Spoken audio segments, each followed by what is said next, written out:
So Dave, my friend. Yes. Let's see, we met through Cyclists Combating Cancer. Yes, we did. Online listserv. Yes. Definitely a benefit. So you're family now. Yes. We're family now. For sure. So tell me about your personal battle with cancer.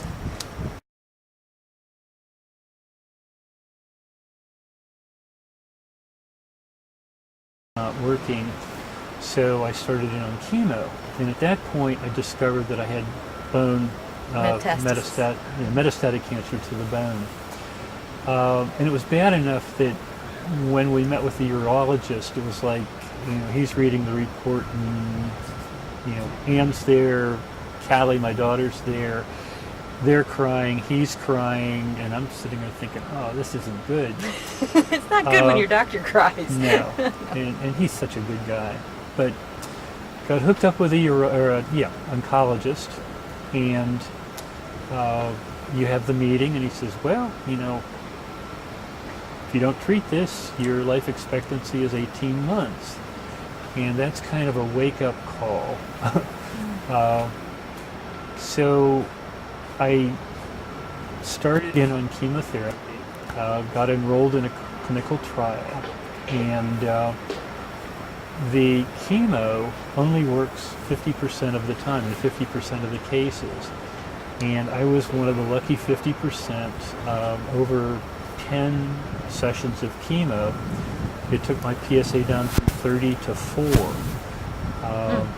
And I stopped doing chemo in December of last year. It's That's back after up. you did Spokes of Hope last year. Yes. You were actually in treatment Yes. when we rode to Washington. Yes, I was. So I have scans this month, and I suspect that what I'm going to be doing is going back into chemo for another, 10 sessions. And hopefully I'll just keep on doing this until they find some better way of treating it. My oncologist says that there is a sort of a follow-on drug to Taxotere that they're using now that's very successful when Taxotere stops working. They also have just approved a new prostate drug and prostate treatment that's a vaccine that's based on a custom designed vaccine. Bioengineered genetic? Yeah, yes. And the only problem with that is that it's hugely expensive. So I just don't feel the need to do that until there are no other avenues. The other treatments don't seem to work. And it's only effective 50% of the time again. So I'm hoping, the research that I'm reading about sounds very good. It sounds like they're getting their act together in terms of designing drugs that are specific to your cancer and your cell structure, which has been one of the things that hasn't been done. And I look forward to every new day.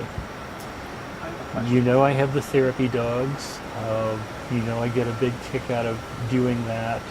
I'm just now signing on to do hospice care with Ricky and Lucy. And I figure that it's something that they'll be very good at. And Ricky and Lucy are your therapy dogs. They are my therapy dogs. Your trained dogs. Yes. And so you are giving the question of yourself is how well and your trained dogs. they are. But Ricky more so than Lucy. They're very good at what they do. You got a question? Through the process, you're such a wonderful person. You're very kind and you're very soft-spoken. Was there ever a time in your process with cancer that you were angry? Yes.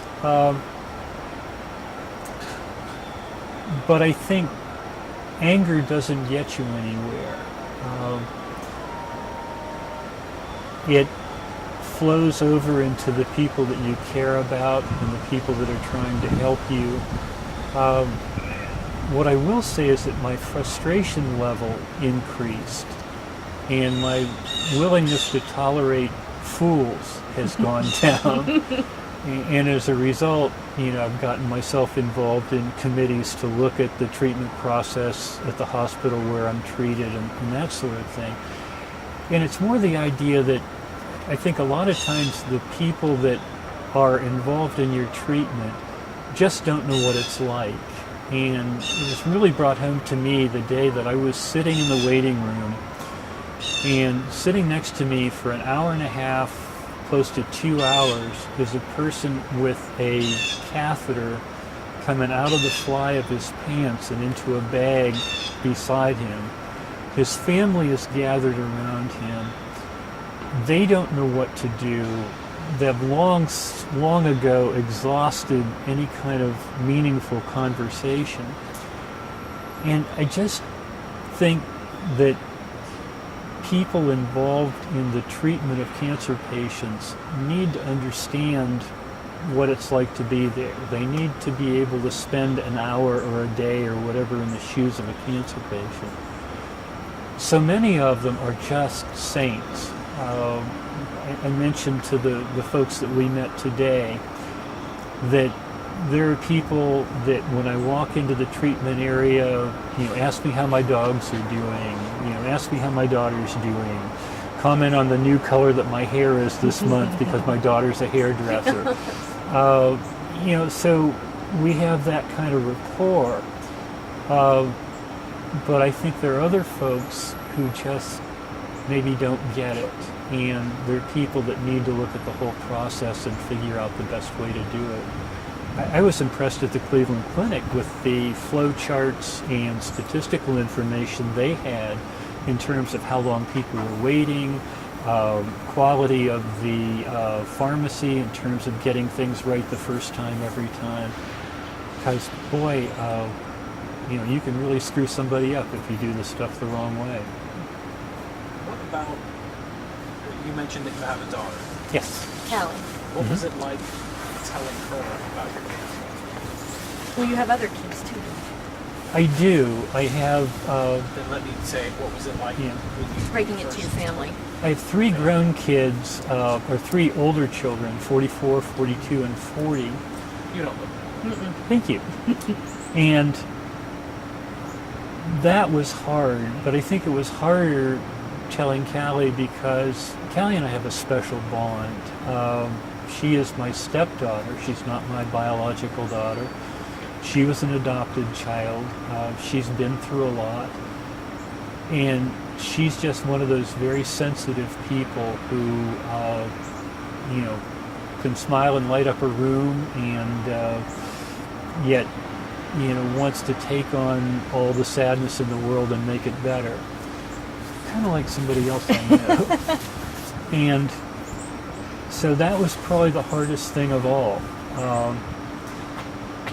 The idea that, I might not be there for the birth of a grandchild or not be there for her wedding or, those kinds of things. But I guess, one of the lessons, maybe one of the most important lessons I've learned was from something that she gave me, and it was a book that introduced me to the idea of horizontal and vertical time. And horizontal time is what most of us live in most of the time. It's worrying about where we're going to be tomorrow. Are we going to make a schedule? What didn't I do yesterday? Am I going to have the money to pay the bills next month? Instead of saying, my goodness, we have a beautiful day right here. There's somebody walking down the hall toward me and I can smile at that person and maybe make their day a little bit better and mine too. And, I think that's the biggest lesson that cancer has taught me is live in the day, take advantage of today. You may not have tomorrow. I could be run over by a bus today and never see tomorrow. So it'd be a darn shame not to get the most out of today.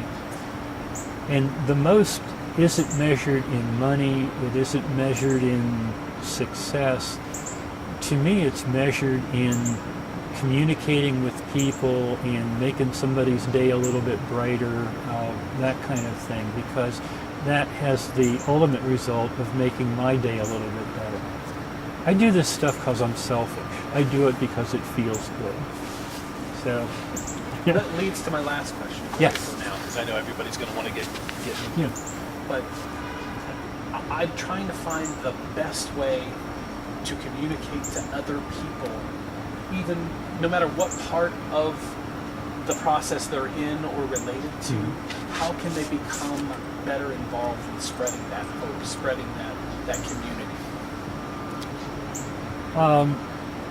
This may sound like kind of a crazy reference, but when I was in college, I pledged a fraternity.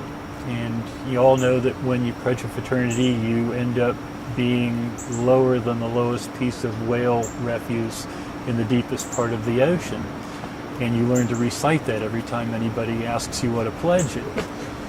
So I cleaned toilets with a toothbrush, and I did all kinds of other degrading things, and I had the absolute time of my life. And what I found from that, and what has extended throughout my life, and I see this when we'll go do work projects in Appalachia, and I'm, down in some roach-infested basement, tearing out drywall and insulation and carting it up, or any of those kinds of things, is you can have fun, you can feel satisfaction, you can communicate with people and commune with people in absolutely the worst kinds of circumstances.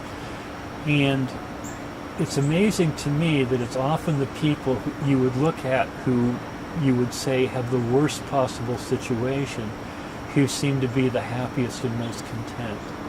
So I think that's the lesson to learn. Cancer is just a speed bump. You deal with it, you move on, and put it in with the other speed bumps and keep on going. So Thank you for your time. you're welcome.